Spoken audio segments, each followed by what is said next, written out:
અમદાવાદના ખોખરા વિસ્તારમાં આવેલી સેવન્થ ડે સ્કૂલ પર વિવાદમાં આવી ગઈ છે. એએમસી યાની કે અમદાવાદ મ્યુનિસિપલ કોર્પોરેશનની તપાસમાં થયો છે મોટો ઘટસ્ફોટ. જમીનના લીઝ કરારમાં લાગ્યું છે ભંગ અને સ્કૂલ સંચાલન ટ્રસ્ટના નામે નહીં પણ કંપનીના નામે ચાલતું હોવાનું સામે આવ્યું છે.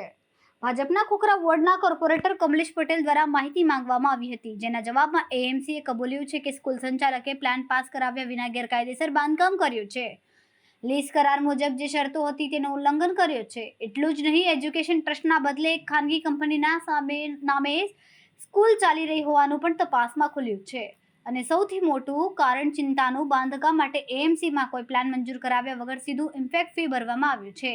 હવે જોવું રહ્યું કે એએમસીની આ ગેરરીતિ સામે શું પગલાં લે છે અને કેમ એક શૈક્ષણિક સંસ્થામાં આવી ગંભીર ઉલ્લંઘનાઓ થતી રહે છે.